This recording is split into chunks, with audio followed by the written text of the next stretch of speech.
What's going on? This is Eric from Lean Labs. And listen, today we're talking about buyer's persona, and I want to start off with a story.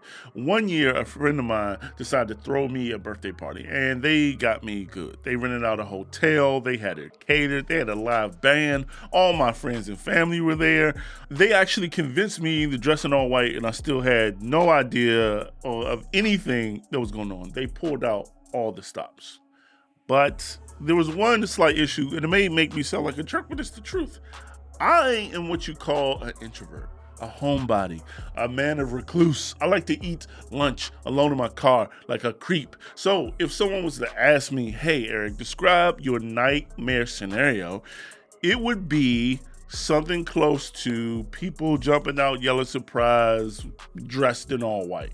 And here's the thing that's interesting. Later, when they threw their own party, it looked very similar to the party that they threw for me. I think when we don't understand our audience, we tend to assume too much that they are like us. And this actually has a name. It's called the self-other similarity theory. And it's just a theory that states that we tend to assume that others have similar taste and preferences to our own, that they will like the type of gifts that we enjoy. I can't tell you how many years I got my wife an iPad for Christmas when all she wanted was family pictures. But this becomes even more costly when we're not talking about gifts or parties, but we're talking about your marketing campaign and your growth strategy. What if you're spending money on resources and planning efforts because you made assumptions about your audience? Do you know what your audience needs to see, why they need to see it, and how they need to see it? Your buyer's persona is going to be the foundation and reference point for every step in your marketing strategy. In this video, we're going to help you understand and unlock the power of your customer's buyer's persona.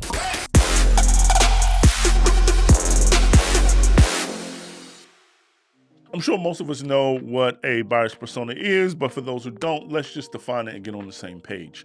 Ben, one of our growth marketers at Lean Labs, is going to help us break this down. I would define a buyer persona as basically a fictional / slightly real representation of your ideal group.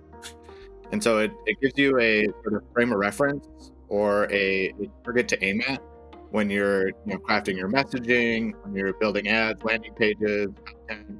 Like everything you're doing should speak to a specific person. And so by taking the time to develop a buyer persona that matches your target audience and that you can kind of relate to and understand, you can make all of your messaging, everything you do, more effective because it's speaking directly to them rather than just to the broad general audience.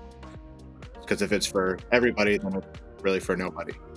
A buyer's persona is like a North Star for a ship's navigation.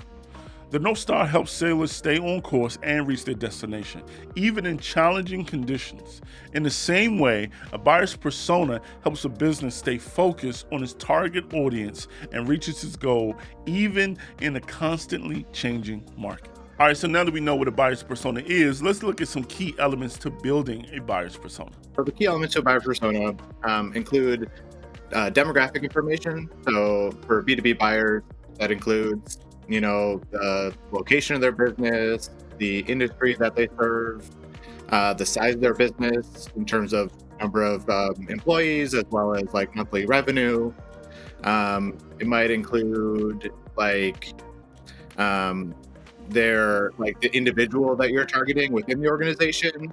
So like their job title, maybe their like salary range, their responsibilities, that sort of thing. So that sort of like fits within the demographic realm. However, that's where a lot of people stop. Like if we have demographic, we have a persona, and that's just not true. It only gets you, a part of the way there.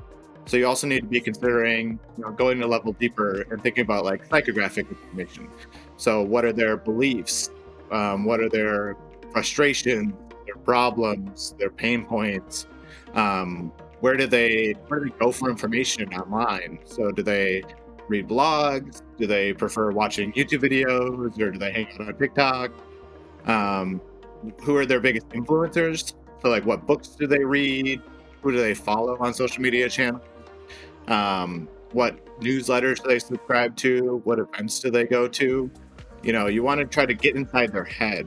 So just understanding the size of the business doesn't help you understand the person that you're marketing to. And so understanding how they think, what they believe, It takes it a level deeper so that you can be more targeted and more specific with your messaging. So one of the things that stood out to me when talking to Ben is that this is not just about writing down a list of things about your target customer. It's about really getting to know and understand them. And that takes empathy. As much as we would like our marketing efforts and our products to be for everyone, it's just not going to be. But for those who it is for, it should be the greatest thing in the world. Are you a point of sale company? Then commit to knowing them better than any other point of sale companies. Know their needs, know their questions, and know where they're asking those questions at so that you can answer them better than anyone else who claims to serve them. Steve Jobs says it this way: get closer than ever before to your customers, so close that you can tell them what they need before they realize it themselves. When building your buyer's persona, you have to see a customer as more than just a customer or a means to an end. You have to see them as the hero of the story. And the first job of your marketing strategy is to understand what is keeping them, the hero, from successfully achieving the things that they want to accomplish. And understand where they're going to find answers to those problems, and making sure that you are there providing the right type of answers in the right type of way. And a lot of this has to do with how we understand our customers. And this is why a buyer's persona is the foundation of our marketing strategy. And the foundation of our buyer's persona is understanding our customers. Here's Ben with how we can better understand our customers. As you kind of go deeper on developing the buyer persona, it's really helpful to actually talk to real people. And so that's not just sales calls, but it's also conducting interviews to try to understand, how they're thinking, what their pain is. So sometimes the people call these like problem interviews. So it's not a call to try to sell something. It's literally just talking to them about the problem that they're having, what specific things about that problem are making it difficult for them to make progress in their business, what are the most painful aspects of that problem, that sort of thing. So we want to develop a really solid understanding of what that problem is so that you can market to that problem. See, the key to unlocking your buyer's persona is not just about profiling them, it's about understanding them.